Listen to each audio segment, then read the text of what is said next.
नमस्कार दोस्तों, आप सभी का हमारे YouTube channel physics by TC Chauhan में स्वागत है।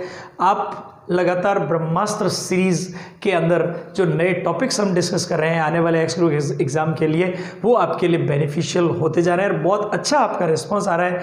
आप लोग हमारे इस ब्रह्मास्त्र सीरीज का लगातार लाभ उठा दे रहे हैं। आज की ब्रह्मास्त्र सीरीज के अंदर जो हम चैप्टर लेने वाले हैं, टॉपिक लेने वाले हैं, इसमें हम ग्रेविटेशन, गुरुत्वाकर्षण और दूसरा हम जो चैप्टर लेने वाले हैं उसका नाम है इलास्टिसिटी या प्रत्यास्थता।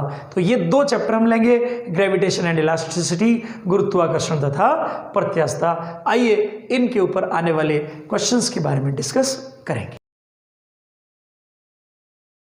तो आइए इस ब्रह्मास्त्र सीरीज के अंतर्गत आज का जो क्वेश्चंस हैं उनके बारे में हम चर्चा करते हैं। तो सबसे पहले फर्स्ट क्वेश्चन मैं ग्रेविटेशन के ऊपर ले रहा हूं, पहले सवाल गुरुत्वाकर्षण के ऊपर ले रहा हूं।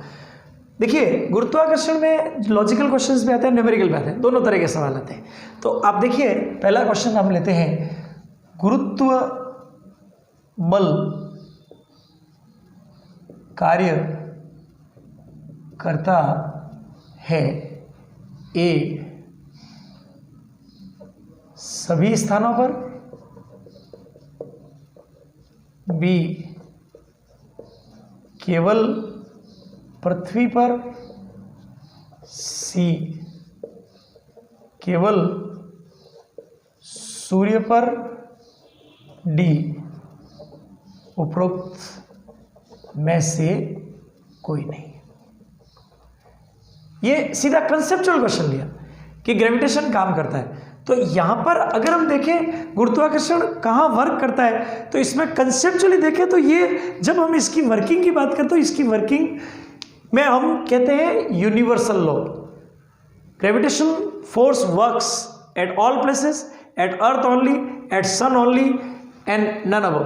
तो यहां पर इसको गुरुत्वाकर्षण को यूनिवर्सल लॉ बोलते हैं, सार्वत्रिक नियम बोलते हैं। तो ये सब जगह काम करना चाहिए, चाहे सूर्य हो, चाहे पृथ्वी हो, चाहे ग्रह हो, किसी भी ग्रह के लिए किसी भी स्थान पर कार्य करेगा। तो कार्य जब करेगा तो ये सार्वत्रिक है। मैंने क्या बोला? सार्वत्रिक। सार्वत्रिक मतलब यूनिवर्सल। ये यूनिवर्सल लॉ है और यूनिवर्सल लॉ सब जगह काम करता है। इसके लिए इसका आंसर सभी स्थानों पर होगा, एट ऑल प्लेसेस होगा। कई बच्चे इसमें केवल पृथ्वी लिख देते हैं, वहां गलत हो जाता है, क्योंकि हम लोग यही सोचते हैं कि पृथ्वी पर ही काम करता है। अब आप देखिए, एक और क्वेश्चन लेते हैं, अगला logical question, question number second. पहले लॉजिकल लेंगे, फिर न्यूमेरिकल के कंसेप्ट बताएंगे आपको। गुरुत्व बल का मान या प्रकृति होती है, nature of gravitation force is. पहला केवल आकर्षण, ओनली अट्रैक्शन, केवल आकर्षण। दूसरा केवल प्रतिकर्षण, ओनली रिपल्शन। तीसरा दोनों आकर्षण व प्रतिकर्षण। चौथा उपरोक्त में से कोई नहीं, बोथ अट्रैक्शन रिवर्स और नन अबव। तो इसमें कौन सा होगा? तो देखिए, अब कंसेप्ट देखना, यहां हमने पूछा प्रकृति, नेचर। तो नेचर में फॉर्मूला होता है -GM1M2/r²। यहां पर जो माइनस चिन्ह है, नेगेटिव साइन है, वो केवल और केवल आकर्षण को बताता है। इसका मतलब इसकी नेचर कैसी होनी चाहिए? ओनली अट्रैक्शन, केवल आकर्षण। मैं आपको कंसेप्ट के साथ बता रहा हूं, बहुत यूजफुल होगा ये ब्रह्मास्त्र सीरीज।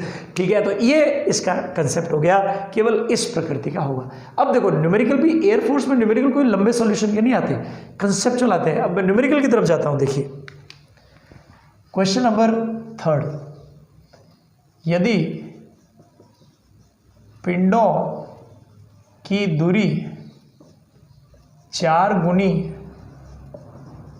की जाए तो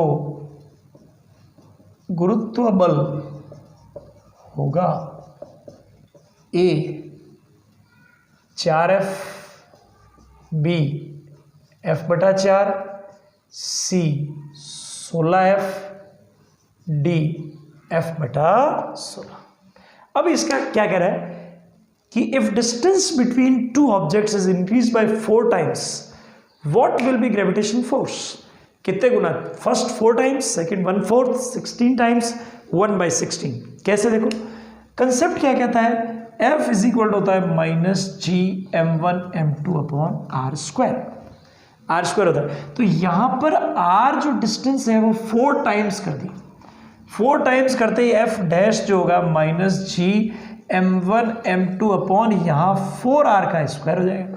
4r का स्क्वायर होते ही -Gm1m2/16r² हो जाएगा, यानी 1/16F हो जाएगा, यानी इसका 1/16 गुणा। तो इसका जो करेक्ट आंसर होगा ये हो जाएगा D. This will be the correct answer, ये इसका सही उत्तर होगा। इस तरह से हम इसको सिंप्लीफाई कर सकते हैं लॉजिकली। ठीक है, अब आप देखिए अगला क्वेश्चन। दो पिंडों के मध्य परावैद्युत माध्यम बनने पर गुरुत्व बल ए बढ़ेगा, बी घटेगा, सी अपरिवर्तित रहेगा, डी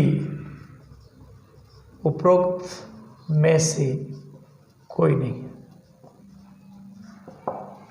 ये सवाल है, if dielectric medium is filled between two objects what is effect on gravitation force, increase, decrease, remain same, none of.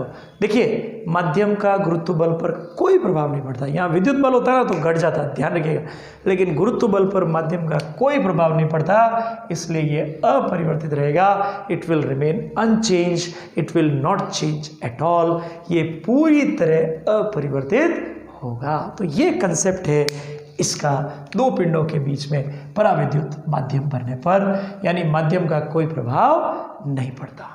अगला क्वेश्चन, क्वेश्चन नंबर 5वां। अगर हम गुरुत्व त्वरण की बात करें तो गुरुत्व त्वरण का मान किस चीज पर निर्भर करता है, तो 4 चीजों पर निर्भर करता है। तो आपको एक कंसेप्चुअल क्वेश्चन कराता हूं मैं कि ऊंचाई के साथ गुरुत्व त्वरण ए बढ़ेगा, बी घटेगा, सी वही रहेगा, डी 0 हो जाएगा। With height acceleration due to gravity, height के साथ एक्सेलरेशन ड्यू टू ग्रेविटी, तो इसका आंसर होगा घटेगा, हमेशा डिक्रीज होगा। G height is equal to GS r²/r+h का होल स्क्वायर, कम होगा, डिक्रीज होगा, घटेगा। सीधा सीधा कंसेप्ट है, स्ट्रेट फॉरवर्ड कंसेप्ट है। आगे बढ़ते हैं इसी तरह के लॉजिकल क्वेश्चंस और न्यूमेरिकल क्वेश्चन की तरफ। Next question, question number 6। देखिए जब अपन गुरुत्वाकर्षण की बात करते हैं, गुरुत्व बल की बात करते हैं, ग्रेविटेशन फोर्स की बात करते हैं, ग्रेविटेशन एक्सेलरेशन की बात करते हैं, गुरुत्व त्वरण की बात करते हैं, तो वो चेंज परसेंटेज रूप में कैसे होगा, घुमाने पे क्या परिवर्तन होगा, तो इन सब के ऊपर भी प्रश्न पूछे जा सकते हैं। ये क्वेश्चन कह रहा है यदि किसी पिंड की पृथ्वी तल में गहराई 3% बढ़ाई जाए तो गुरुत्व त्वरण ए 3% बढ़ेगा, बी 3% घटेगा, सी 6% बढ़ेगा, डी 6% घटेगा। अब ये क्वेश्चन आ गया, ये लॉजिकल है, बहुत प्यारा क्वेश्चन है। अब इसमें क्या है देखो, गहराई के साथ फॉर्मूला होता है GD is equal to GS 1 minus D upon R। 1 minus D upon R है तो percentage delta G upon G percent is equal to minus delta D upon D percent हो जाएगा। परसेंटेज सीधा डायरेक्ट, यानी depth कितनी percent बढ़ाई आपने, 3% बढ़ाई, तो -3% इसका आंसर हो जाएगा। तो माइनस है, इसका मतलब घटेगी, इसका मतलब कम होगी, इस वजह से इसमें घटने वाला आंसर आ जाएगा 3% घटेगा, यानी इसका करेक्ट आंसर होगा बी, कम होगी और वही उतने ही परसेंटेज के हिसाब से कम होगी। ये भी लॉजिकल और अच्छा क्वेश्चन बनता है। एक सवाल ये आता है कि पृथ्वी तल में अपन जैसे घूर्णन की बात करें, आकार की बात करें, तो उससे क्या फर्क पड़ता है।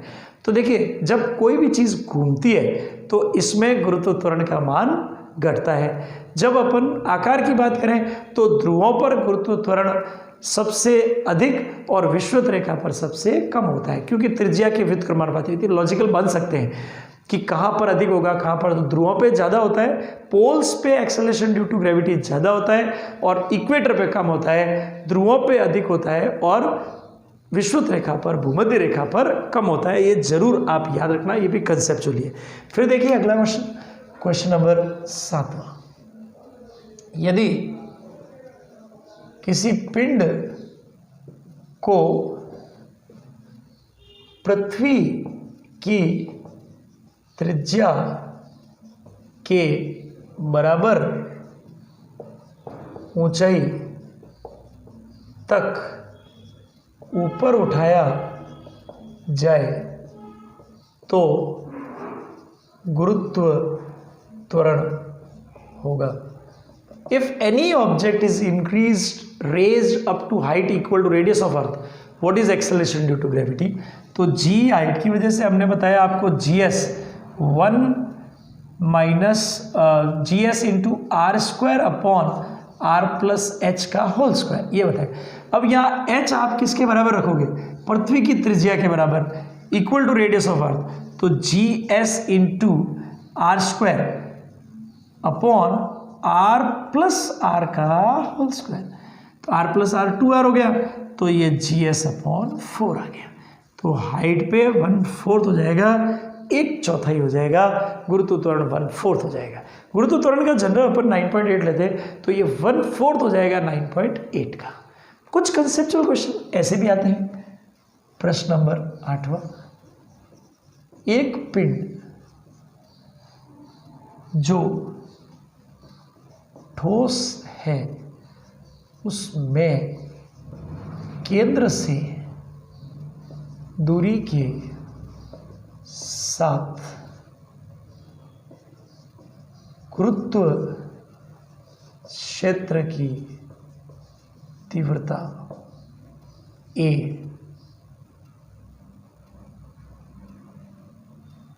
E proportional R square, B E proportional 1/R square, C E proportional R, D E proportional 1/R।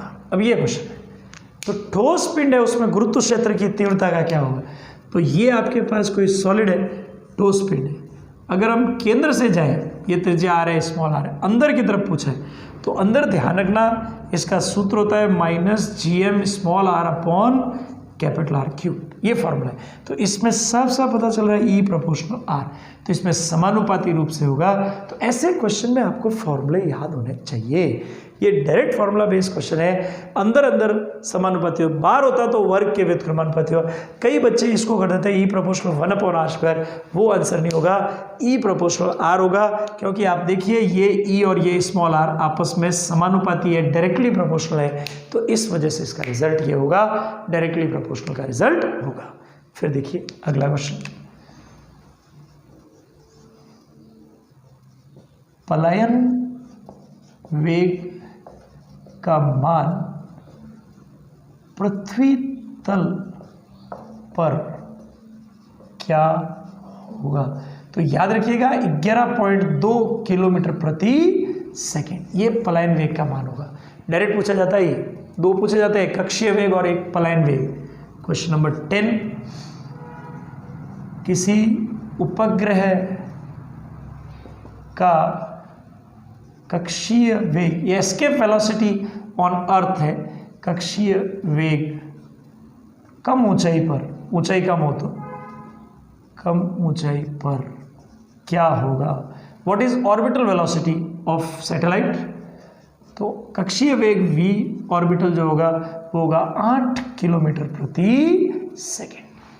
एक सवाल ये भी पूछा हुआ है कक्षीय वेग और इसमें संबंध क्या है, तो याद रखिएगा v escape √2 times v orbital होता है। ये भी काफ़ी ज़्यादा इंपॉर्टेंट होता है, यानी इसका मान, यानी कक्षीय वेग का मान कम होता है जबकि पलायन वेग का मान ज़्यादा होता है। v escape is √2 times v orbital, ये पलायन वेग का मान √2 गुना होता है कक्षीय वेग की तुलना में। ये भी काफ़ी ज़्यादा इंपॉर्टेंट बनते हैं।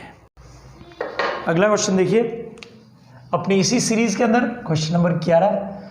जब हम किसी भी उपग्रह की बात करते हैं तो उपग्रह कौन कौन से ऐसे हैं जो पृथ्वी के सापेक्ष स्थायी दिखाई देते हैं? तो याद रखिएगा पृथ्वी के सापेक्ष स्थिर उपग्रह, तो स्थिर उपग्रह होगा उसको हम बोलेंगे भूस्थायी उपग्रह। पूछते हैं इसकी हाइट कितनी होगी, तो याद रखना 36,000 किलोमीटर इसकी ऊंचाई होगी। पूछते हैं इसका आवर्तकाल कितना होगा, तो आवर्तकाल 24 घंटे होगा, 24 आवर्स होगा। तो भूस्थायी उपग्रह होगा, ऊंचाई कितनी होगी और आवर्तकाल कितना होगा, ये अक्सर सवाल उपग्रहों के ऊपर बहुत ज़्यादा पूछा गया है। ये तो कंसेप्ट ये हो गया। फिर उसके बाद एक कंसेप्चुअल क्वेश्चन पूछते हैं, कक्षीय गति करते हुए उपग्रह में होती है ए पार्ट स्थितिज ऊर्जा, बी पार्ट गतिज ऊर्जा, सी पार्ट दोनों, डी पार्ट शून्य ऊर्जा। अब ये देखिए ये बहुत अच्छा क्वेश्चन है। इस सवाल में क्या पूछा गया है कि अगर कोई उपग्रह कक्षीय गति कर रहा है, if any satellite is orbiting, अगर ऑर्बिटल मोशन कर रहा है तो इस अवस्था में उस उपग्रह की ऊर्जा कौन सी होगी? देखो गति कर रहा है, वेग है और ऊंचाई है r+h है, तो ऊंचाई भी है और वेग भी है, दोनों चीजें हैं, मतलब उसके अंदर स्थितिज ऊर्जा भी होगी और गतिज ऊर्जा भी होगी। तो इसमें उत्तर हो जाएगा दोनों, स्थितिज ऊर्जा तथा गतिज ऊर्जा। ये भी कंसेप्चुअली बहुत इंपॉर्टेंट है। For orbiting satellite it is having potential energy, kinetic energy, both zero energy. तो आपका आंसर होगा बोथ, दोनों ही होगी। क्वेश्चन नंबर नेक्स्ट देखिए, जब अपन किसी भी ऊर्जा की बात करें, स्थितिज ऊर्जा की बात करें, तो उसमें गुरुत्व, स्थितिज ऊर्जा और गुरुत्व विभव में एक रिलेशन पूछा जाता है। ये भी इंपॉर्टेंट रहता है काफ़ी। तो देखिए गुरुत्व विभव का मान कार्य या ऊर्जा के पदों में क्या होगा, ये क्वेश्चन पूछ लेते हैं कई बार। तो विभव होता है अपने को पता है Gm/r, और ऊर्जा या कार्य होती है -Gm/m/r। अब देख लो दोनों में फर्क देख लो, तो U = ये तो V हो जाएगा, तो m × v हो जाएगा। बस सीधा सीधा द्रव्यमान और विभव को गुणा कर दीजिए तो डायरेक्ट गुरुत्व विभव के टर्म में ये क्वेश्चन आ जाएगा। अब देखिए एक सवाल इसमें यह भी पूछा जाता है कि किसी खोखले गोले में गुरुत्व विभव किस प्रकार परिवर्तित होता है। खोखले गोले में गुरुत्व विभव A 0, B नियत, C दूरी के समानुपाती, D दूरी के व्युत्क्रमानुपाती। अब ये जैसे क्वेश्चन है, in a hollow sphere the gravitation potential changes. तो ग्रेविटेशन पोटेंशियल पहले पूछा है 0, फिर कांस्टेंट, फिर directly proportional to distance, inversely proportional to distance. तो अपन जानते हैं कि कोई भी खोखला गोला होता है उसमें गुरुत्व विभव बाहर जो होता है वो होता है Gm/r, सतह पर होता है Gm/R, अंदर होता है Gm/R और केंद्र पर भी होता है Gm/R।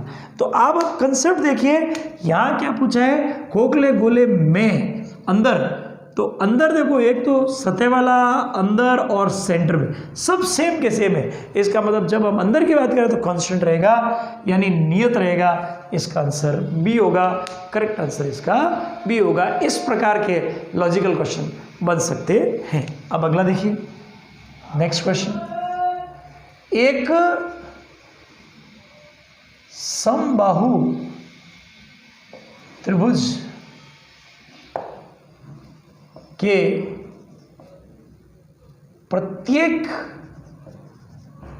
किनारे, प्रत्येक कोने, ऐसा लिख देते, प्रत्येक कोने पर m द्रव्यमान व भुजा L हो तो प्रत्येक पर बल क्या होगा। अब आप कंसेप्ट देखिएगा, यहां पर हम क्या देख रहे हैं, ये द्रव्यमान m है, ये द्रव्यमान m है, ये द्रव्यमान m है, ये L है, ये L है। अब यहाँ पर बल क्या होगा, तो इसके ऊपर बल निकालना, किसी एक के ऊपर निकालना, जैसे मान लो इसके ऊपर निकालना, तो समबाहु त्रिभुज है तो ये कांस्टेंट डिग्री, ये दोनों आकर्षण है तो F1, ये दोनों भी आकर्षण है तो F1, दोनों के बीच में आकर्षण, क्यों, गुरुत्वाकर्षण बल है, आकर्षण बल। तो F1 का मान क्या होगा, तो -Gm1m2 बटा m²/L²। अब परिणामी बल क्या होगा, तो F = √। देखिए, दो बलों का परिणामी अपन सदिश रूप से निकालते हैं, तो वो होगा F1² + F1² + 2 F1² cos 60। cos 60 1/2 होता है, तो ये हो जाएगा √3 F1², यानी √3 F1। ये F आ गया, F1 का मान हमें मालूम है, तो √3 - √3 Gm²/L²। इस तरह से हम बल निकाल सकते हैं, इस तरह से हम फोर्स निकाल सकते हैं। ये इसकी कैलकुलेशन है। कुछ सवाल केपलर के नियमों के ऊपर पूछे जाते हैं। केपलर का द्वितीय नियम किस पर कार्य करता है, तो कोणीय संवेग संरक्षण पर कार्य करता है, याद रखिएगा। केपलर का प्रथम नियम क्या प्रदर्शित करता है, तो केपलर का प्रथम नियम केवल कक्षाओं के बारे में बताता है। केपलर का तृतीय नियम क्या प्रदर्शित करता है, तो ये आवर्तकाल और दूरी के बीच के संबंध को बताता है, T² = R³। ऐसे सवाल भी काफ़ी इंपॉर्टेंट होते हैं। जैसे इस क्वेश्चन को एक बार मैं वापस रिपीट करूंगा। For a equilateral triangle 3 masses m each are kept at corners of side of triangle L, then what about net force. Net force निकालना है तो रिजल्टेंट ऐसे कैलकुलेट किया जाता है, यानी एक त्रिभुज के 3 कोनों पर 3 द्रव्यमान L भुजाओं के त्रिभुज पे रखे हुए हैं, तो किसी एक पर परिणामी बल निकालना है तो पहले 2 बल निकाल लीजिए, फिर रिजल्ट उसका कर दीजिए। F का मान अपने को मालूम है, F का हमने लास्ट में मान रख दिया, सदिश योग का फॉर्मूला हमने लगा दिया। ये कंसेप्चुअली बहुत ज़्यादा इंपॉर्टेंट ये भी रहते हैं। ये ग्रेविटेशन के ऊपर जो मैंने कंसेप्ट बताए, ज़्यादातर क्वेश्चन कंसेप्चुअल। पैटर्न ये है, आप ज़्यादा से ज़्यादा क्वेश्चन करने की कोशिश करें। आपको कोई डाउट हो, कोई दिक्कत हो, आप आराम से कमेंट सेक्शन में जाके मुझसे पूछ भी सकते हैं। और देखिए, इसके आगे अपन चलते हैं अगले पार्ट में। कुछ सवाल प्रत्यास्थता के ऊपर पूछे जाते हैं, इलास्टिसिटी के ऊपर पूछे जाते हैं। प्रत्यास्थता में किस प्रकार के प्रश्न है, तो देखिए क्वेश्चन, देखिए क्वेश्चन नंबर 1। प्रत्यास्थता का मान निर्भर करता है, तो आप इसका सीधा आंसर याद रखना, यह पदार्थ की प्रकृति पर, नेचर पर निर्भर करता है। पदार्थ की प्रकृति पर। फिर एक क्वेश्चन पूछा जाता है, रबर व स्टील में अधिक प्रत्यास्थ है। तो याद रखिएगा, स्टील लिखिएगा, हमको ऐसा लगता है रबड़ है लेकिन वास्तव में स्टील है। तो on what factor elasticity depend? On nature, प्रकृति पर। आउट ऑफ रबड़ and steel which is more elastic? तो steel is more elastic than रबड़। देखिए वो ज़्यादा इलास्टिक होता है जो प्रारंभिक अवस्था में कम समय में पहुंचता है। जितना कम टाइम में अपनी प्रारंभिक स्थिति में पहुंचेगा वो ही सबसे ज़्यादा इलास्टिक होगा। ये इसका कंसेप्ट है। फिर देखिए क्वेश्चन नंबर 3, यंग प्रत्यास्थता गुणांक का सूत्र, ये पूछा हुआ है, ध्यान रखना, ये एयरफोर्स में आ चुका है।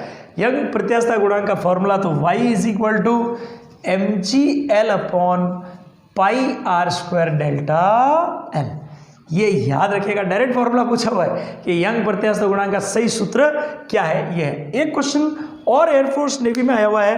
वो क्वेश्चन क्या है? देखिए क्वेश्चन नंबर 4, ताप बढ़ाने पर यंग गुणांक, ताप बढ़ाने पर यंग गुणांक y तो घटेगा। याद रखना, अगर आप ताप बढ़ाओगे तो यंग प्रत्यास्थता गुणांक कम होगा, यानी प्रत्यास्थता में कमी होगी, प्रत्यास्थता कम होगा, घटेगा, ये याद रखिएगा। अगला क्वेश्चन देखिए, संपीड्यता का सही सूत्र है। तो with increase of temperature Young's modulus decrease. फिर देखिए संपीड़िता, कंप्रेसिबिलिटी, कंप्रेसिबिलिटी का सही फॉर्मूला क्या है? कंप्रेसिबिलिटी के बारे में पूछा जाता है, सी, वो होगा 1/b। याद रखना, ऑप्शन होंगे आपके पास, 1/y भी होगा, 1/η भी होगा। तो आप याद रखिएगा संपीड़िता का सही सूत्र 1/b है, कंप्रेसिबिलिटी का सही सूत्र 1/b है। फिर देखिए अगला क्वेश्चन, एक वस्तु का वायुमंडलीय दाब पर आयतन 2% घटाया जाए तो उसका आयतन प्रत्यास्थता गुणांक क्या होगा? If volume of a substance is decrease by 2% at atmospheric pressure, then what is bulk modulus of that object? उस वस्तु का बल्क मॉडुलस यानी आयतन प्रत्यास्थता गुणांक क्या होगा? तो आयतन प्रत्यास्थता गुणांक को अपन b या k लिखते हैं। इसका मान होता है P/Δv/V। ठीक है, अब इसमें डेल्टा V कितना कर दिया? देखो 2% कर दिया। P एक वायुमंडलीय हो गया तो 1 ATM हो गया ये, और ये 2% हो गया, मतलब 2/100 हो गया।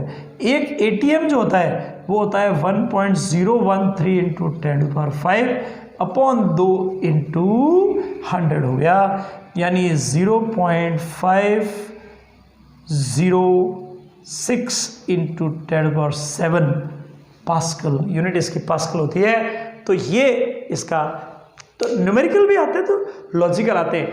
आपके पास 40 से 50 सेकंड होते हैं, उसी समय में न्यूमेरिकल कर सके, इस टाइप के न्यूमेरिकल पूछे जाते हैं ज़्यादातर।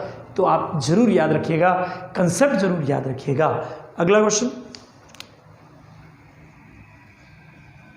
पासो अनुपात की परास।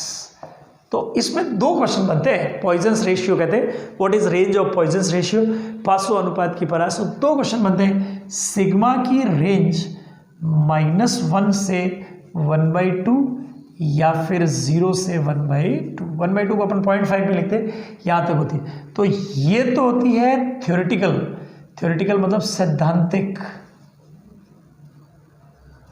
और ये होती है प्रैक्टिकल, प्रायोगिक।